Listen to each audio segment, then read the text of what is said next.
Hi, everyone, and welcome to another edition of Backstory. I'm Dana Lewis.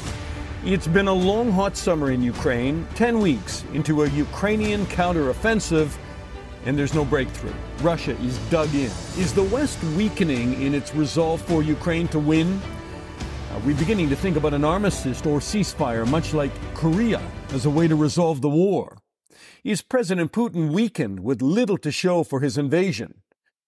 We don't have the answers, but many of the same questions you have explored on this week's episode with our guest from the International Crisis Group. All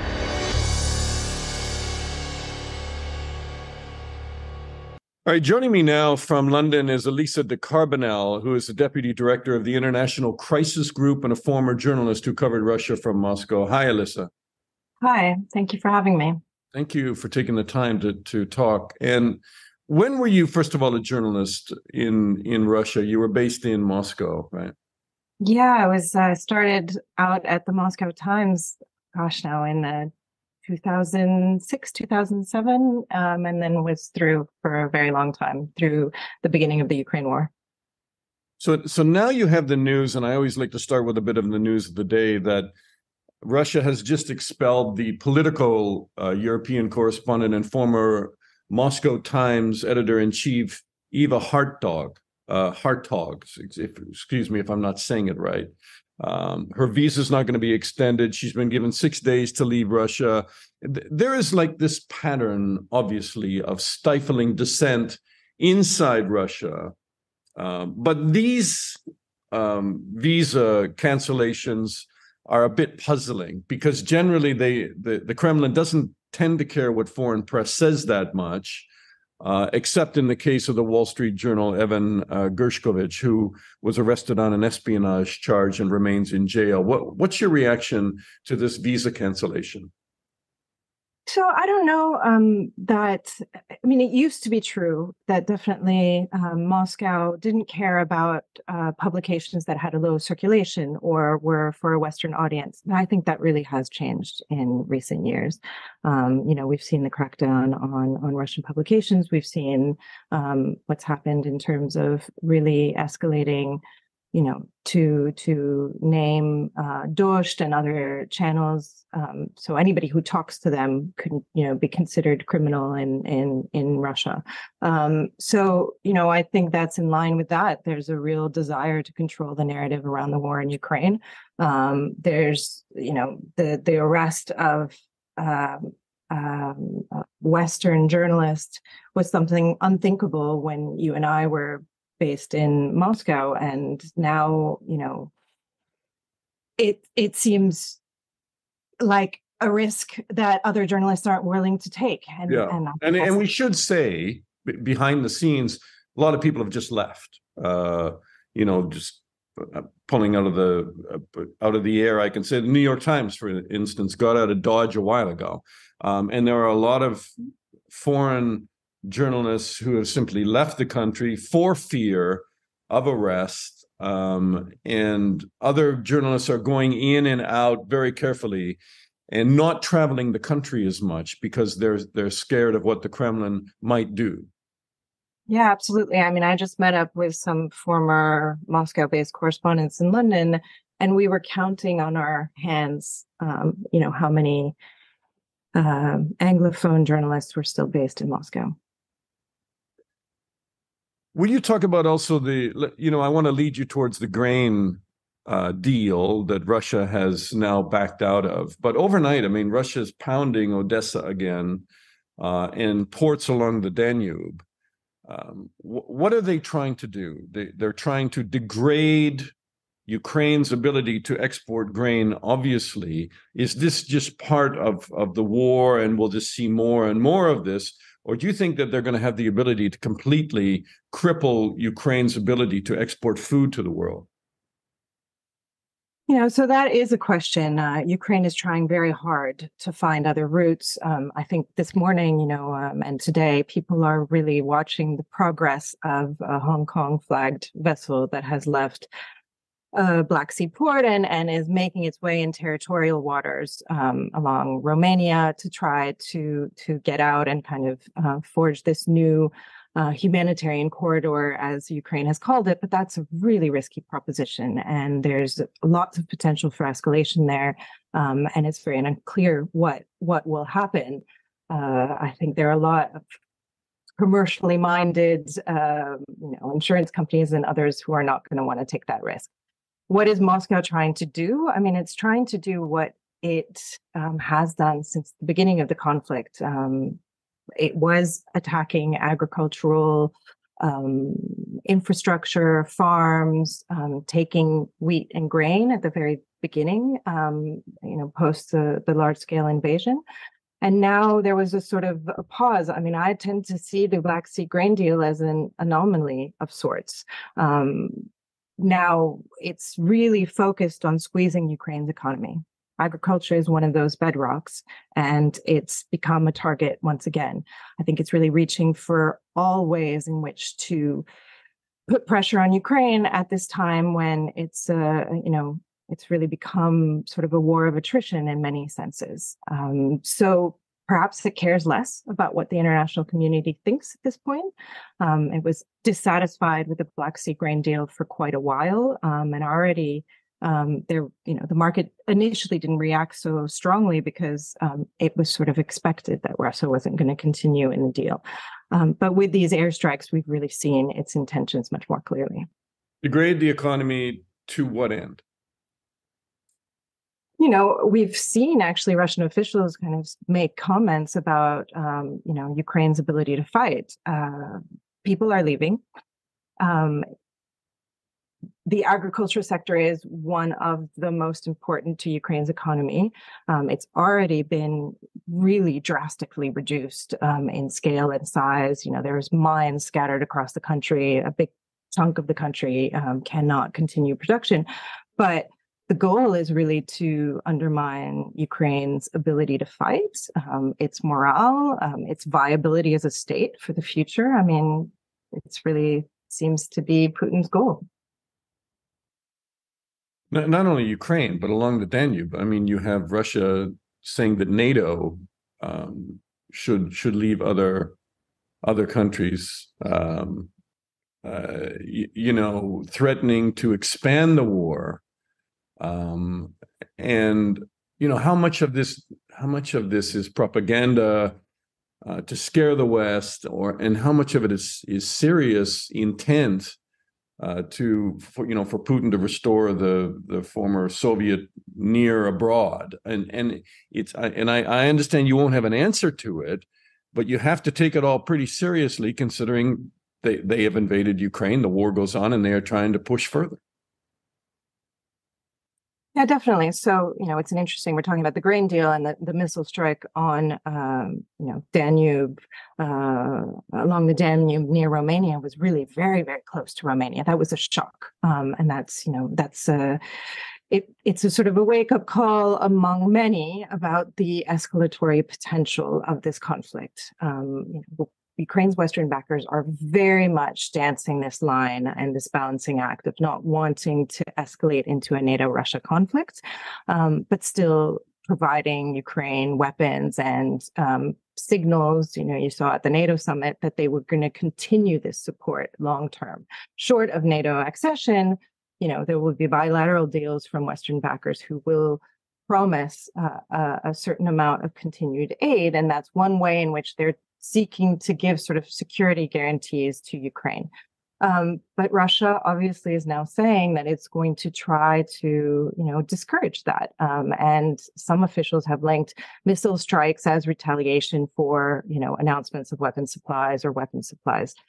It's really, it's a very dangerous situation. We have Polish troops now on the Belarusian border because of, Wagner moving there. So this is always one of the things we at Crisis Group are very intent in watching and cautioning against. Do you think that the war is not going as well as people who support Ukraine would like to say? So you have Stian Jensen, the chief of staff to NATO Secretary General Jens Stoltenberg, saying at an event on in Norway on Tuesday, and I just read this morning, that while any peace would have to be acceptable to Ukraine, alliance members are discussing how the 18-month war might be brought to an end. Quote, I think a solution could be for Ukraine to give up territory and get NATO membership in return. Now, that has angered Ukraine that he came out and said that, but obviously there's somebody at a high-ranking position in NATO saying, yeah, territorial compromise. How do we get the shooting stopped? Maybe we give Russia some of the lands that they've now invaded and occupy. Yeah, it's interesting you picked up on that. That definitely made waves, and it's the kind of thing that I would say Western officials are more the kinds of conversations they want to have in private and not in public in events. The counteroffensive itself had a lot of stakes attached to it. It begun in June, and it's so far disappointed expectations, and those expectations were really high, right? Ukrainian and Western partners have been touting the counteroffensive for, months, and they thought, the best case scenario was that they were going to break through Russian lines towards Melitopol and kind of split Russian troops. That might have been overly ambitious. In any case, now there's a bit of a blame game going on. But I to come back to the second part of your question, I think one of the stakes for Ukraine was to stave off any discussion or sort of suggestions by Western backers that the situation is a stalemate, that there will not be any big transfer of land between the two sides, and therefore Ukraine should sit down and talk about different and explore different kinds of compromises. That is one view. It is definitely probably not the dominant view. There are different threat perceptions still in the West about Russia, the best ways of deterring Russia long term, the best ways of supporting Ukraine. But certainly that the counteroffensive hasn't been as successful as people were expecting or wanting it to be, opens up more room for this kind of blame game and for this kind of debate about what. Before I ask you a few questions attached to that, are we too early? I mean, journalists tend to have short attention spans, and it is August 16th now. Is it too early to say that the counteroffensive has not failed or has not been a grand success? Or do you think that we may see a breakthrough, sometime this summer where they're able to try and pinch that land bridge to Crimea? Absolutely. I do think it's too early. There's a lot of tight operational security around what decisions Ukraine is going to make, but it is also going to make decisions based on, how the fighting has gone so far. So it is adapting. There have been various phases, and the first phases and the first attempts have been very, very costly because the ground is littered by mines, because the Russians dug in, because they have helicopter power. And then you have a lot of debate among military analysts and generals about what Ukraine is missing. Why is that the case? This is the little bit of the blame game that I'm talking about. But you also have debate within Ukraine about what the right thing to do going forward is, not in public, but do they just stop at this point, cut their losses, prepare the grid, prepare for the winter, prepare for the fall, or do they push forward? And really, they're fighting along three axes now. And there's been some, positive news, actually, just in the last days. So, is there still an opportunity for them to sort of thrust forward along one of these axes and try to make a big push? It's that might be very, very costly, and I think that's a decision perhaps that hasn't even been made yet. Risk versus reward on the battlefield, and Ukraine has to at least stop Russia from taking more territory, and that's a fear too, right? How much do you expend in trying to retake these occupied areas? But again, you come back to this debate by people like former U.S. Army Commander Ben Hodges, and many people on that side who say, look, the Biden administration's gone halfway. There are still no ATACMS on the ground. There are still no F-16s in the air. And if you want to really see Ukraine be victorious, you've got to up the risk level. And with that danger that you spoke about when we started the interview about, a possible spread of the war, but at least give Ukraine, a bigger fighting fist so that they're able to take that land. Otherwise, why has the West come so far to see failure? I think that's exactly right. On the one hand, let's say the counteroffensive still, doesn't make a huge thrust and push through and make huge territorial gains before the end of October. It's too early to say. We don't know what's going to happen in the coming days.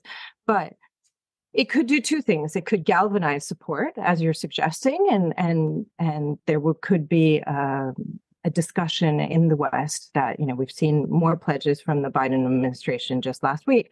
There could be a discussion that Ukraine really does need more support now to really stay the line, continue, in its 18 months more, keeping Russia at bay, especially ahead of probably a difficult period in the winter and spring. Or you'll have the people who say, okay, this is where the war is at now. Should we rethink? Were these the right weapons? Is the mix of NATO, Soviet sort of strategy and weaponry for the military working? Do they have enough training? Are they able to fight this fight? So that's the debate, the extreme ends of the debate. Oh, and if you follow that chain of thinking, at a certain point, the political season is underway in America. That's for sure. Let's not go there. But the Biden's position for supporting Ukraine may weaken as Americans increasingly debate and look at the money that is going towards Ukraine. And I can tell you the headlines in the newspapers in Florida, where I am this week, is why are they giving all this money to Ukraine and Biden has done nothing for Hawaii and for the homes that were burned down. So it is a real debate here. And so, sooner than later, what would a solution look like right now? Because to talk about peace seems ridiculous in many people's view. But to make my question even longer, if you take a look at the anniversary of North and South Korea, the armistice, a lot of parallels have been drawn there, where you would simply say, okay, fighting stops, draw a line, everybody back up 2 kilometers, and we'll deal with this in 10 years when Putin's dead. Or 15 years. But in the meantime, draw an armistice line and just get the fighting stopped. There'll be no peace treaty, but it will be an end to hostility. So it's very, very difficult. As you pointed out, it's even too early to say about the counteroffensive, but I don't think that's the end of the appetite on both sides to continue fighting, to be in the best position to perhaps even consider what a negotiation would look like. When people in Western capitals say Ukraine has to be at the forefront of it, that's not just rhetoric, I think. There is a real risk that any kind of discussions about a ceasefire with Russia on the other side of the table, who believes that Ukraine is coming into the discussions because the West has pushed them into it, and they're, not at all ready for any kind of concessions or real dialogue. Plus, potentially just looking for a way to pause the fighting, regroup, and enter a new phase. I think it's very difficult to consider those kinds of conversations with a counterparty who is signaling in every way possible, whether that's true or not, and I tend to think it is true, that they want to have a long war, that they are prepared to continue this fight above and beyond. I mean, even just Russia doesn't control the territories that it's officially annexed. So it's hard to believe that it would be willing to sit down and to discuss a ceasefire along the lines that are currently on the ground today. a way around. I mean, it's a very long discussion what a peace would look like, but I think it's really not quite ripe yet for that conversation, I would say. I mean, it may be more rhetoric than we give the situation credit, and that is everybody comes back to this, what has become a cliche that. So I'm going to be devil's advocate here a little bit with you, is that you can't have any kind of settlement without Ukraine. And it's up to Ukraine to determine how long they want to fight on. And it's up to Ukraine to determine how this ends to a degree with Russia, obviously, as a partner. It takes two to fight.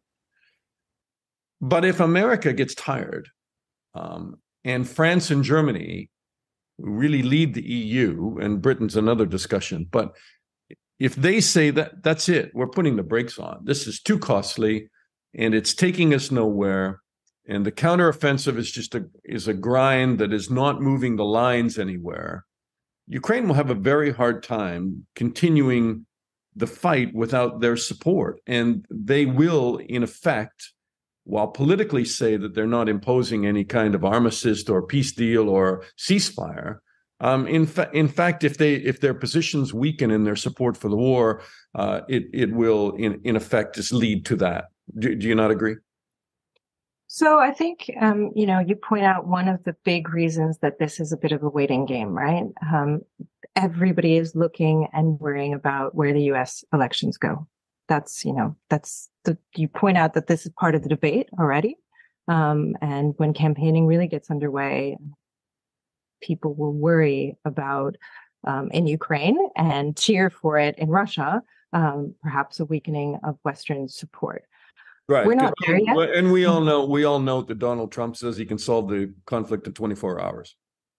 Yeah, I will say one thing about Trump that is a little bit counterintuitive and not how people usually talk about his relationship.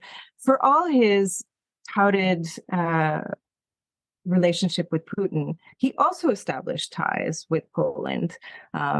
He was establishing ties with Hungary. He was selling LNG to Poland at a time when Russia was really unhappy about that. There were, some contradictions in U.S. policy under Trump towards Russia overall.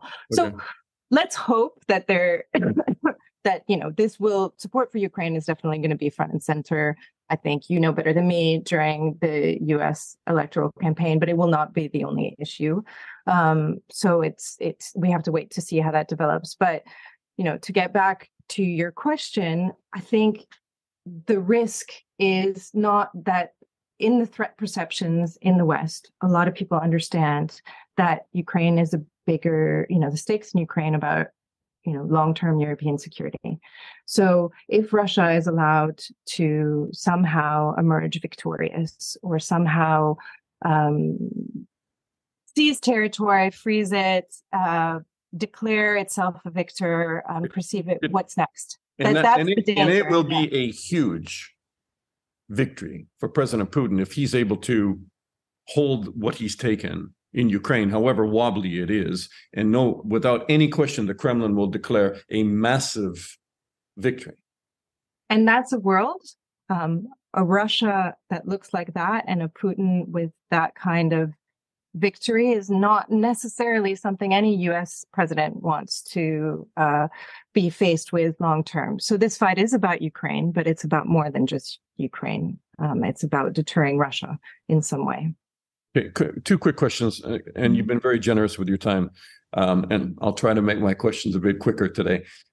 At the end of the interview, I was reading an article on or an analysis that given the fact it is so hard to kick Russia out of the territories that they've taken in eastern Ukraine, NATO really has to take the position now of defense by denial. This old NATO idea that if Russia invades, you can come in and kick them out in 2 or 3 days or a week, now has dramatically changed the war planning in NATO, and they can never allow Russia to advance into any of the eastern borders with Russia. So from the Russian defense by denial, that NATO's pre-positioning and forward positioning has to be really go back to Cold War days, where they're able to stop an advancing Russian army in Moldova, in the Baltics. That it's NATO's philosophy. Yeah, I mean, I think this even before Russia's full-scale invasion, in February last year, NATO was its whole raison d'être was really about Russia and deterring Russia. It had, since the Georgia conflict on, but now you really see that planning accelerated. I mean, that there was already planning about how do you coordinate things as technical as how do you get tanks from one country to the eastern border of another from, I don't know, France or wherever. How do you make sure the railways allow for this kind of full-scale response? I mean, that planning has always been there. It's definitely multiplied, accelerated. I mean, we have new NATO members, we have discussions of, and you are absolutely right. Whatever kind of discussion is going to happen in the days in which either side is at all ready to come to the table, or even in advance of that planning, security guarantees are going to have to include Moldova. They're going to have to include Ukraine, Georgia and Ukraine in ways that, this kind of NATO's role in a wider security architecture that might be sustainable and might deter Russia long term is going to have to be very, very different. And probably, I don't have enough experience studying NATO's positioning in the Cold War, honestly, to say how much that would resemble that. But I think we're in a very different world today. I think we've moved past that even. Is President Putin going to survive? You're seeing the ruble punch up over, 100 rubles now to the dollar. When you and I were based in Moscow, when I was there, it was 6, and then it kind of floated to 8. I mean, the economy is obviously suffering, and things are getting tougher. Some people living in Russia tell me it's not that bad, but I mean, there are signs the squeeze is on. In terms of the sanctions and the deeper bite that they're taking. Is any of this pushing back on Putin's popularity, and will he survive? Or do you think that his foundation is very wobbly right now, given what happened with Prigozhin and Wagner and all of the talk inside Russia, how long this war is going on, what the goals are, where do we go? Wow, that's $1 million question. So, to start with it's the million ruble question. The million ruble question, yeah. So, I mean, the ruble is worth less than a solitary cent. I mean, it's quite striking, right? The situation with the ruble is obviously about the way that the sanctions, the economy has transitioned and been transformed by the war. On the one hand, it shows that the efforts of an oil price cap are working. It shows a decreased revenue for Russia from exports, and it shows an increase of imports, which tells you that Russia is buying probably to fund its war effort in different ways. We know that it's seeking and acquiring different technologies and different elements of what it needs to keep the war effort going through, despite sanctions. So that's the interesting story with the ruble. How people are going to react to it, I mean, people will be disappointed, but we've seen people weather a lot of things, and I would tend to say that, I mean, the polling that we've seen shows, and it's with a huge grain of salt, right? Because polling in Russia is a very difficult thing to do right now. But there is support for Putin, and there is a lot of anger at the West. So again, when Ukraine reaches for things like asymmetric drone strikes on Moscow to try to bring this conflict to Moscow, to try to show the Russian public that they are also vulnerable, that, from what I've heard from sources and friends, who are in Russia or still working in Russia, that people get used to that quite quickly. So then you have all the questions about... And some of them then reach out and hold even tighter to this idea that President Putin's going to save him, that he's the only guy. It may galvanize support for the war rather than the reverse, right? Exactly. And I mean, you have a long history of reporting in Russia. I tend to think that people are too quick to imagine a popular revolt or people turning against, Putin, or to, I don't know, maybe hope for that. I don't think that there is a full support behind this conflict, but it's the Wagner mutiny it raised for the Russian elite the question of what comes next after Putin, but I wouldn't say for the Russian public. So the question is, do the business elite really have any role in saying anything? Interesting, we were talking about the counteroffensive, but there's been a whole crackdown, after the Wagner mutiny, and Putin, is trying to and has reexerted control. So Surovikin, whose famous line, Ukraine cannot breach at the moment in their counteroffensive, is disappeared under house arrest. We don't know what's going to happen with him. So there has been a response to that. This was the general who was, for people who don't know, who was good buddies with Wagner's Prigozhin, and although he did come up with a statement that day with a gun on his knees, saying, call off the march on Moscow. Yes, thank you for that. And the Surovikin line is really the fortifications that Russia has dug in late last year that are just so difficult for Ukraine to breach at the moment, ironically. So your money is that Putin hangs in there for a while. At the moment, we've seen a lot of legislation go forward that is intended to help Russia fight a long war. We don't see, a couple of deputies voted against it, but there's no real voices of dissent at the moment. Yandex's owner, who's living abroad now, spoke out against the war. I think he's the second, Russian oligarch to do so. There's not enough signals that Putin's support is really cracking that much. What we've seen is that his way of divide and conquering and ruling internally was shown by the Wagner mutiny to be a very dangerous way to keep hold on power. And so perhaps that will change. Alissa De Carbonell, it's really been a pleasure to talk to you. And I know I went over time, but I appreciate all the views. And it's a conversation that I think you and I could probably carry on for another hour or two. But and I hope we can do so in the future again, that we can talk to you again. And it's great to meet you on Zoom. Yes, thank you so much. Very wide-ranging conversation there. Thanks, Alissa. President Zelensky of Ukraine still taps into his roots as a comedian from time to time. This week, he said Ukraine is willing to cede Belgorod in exchange for NATO membership. Thing is, Belgorod isn't part of Ukraine, it's Russian. A sense of humor, even in the midst of a vicious, unrelenting war.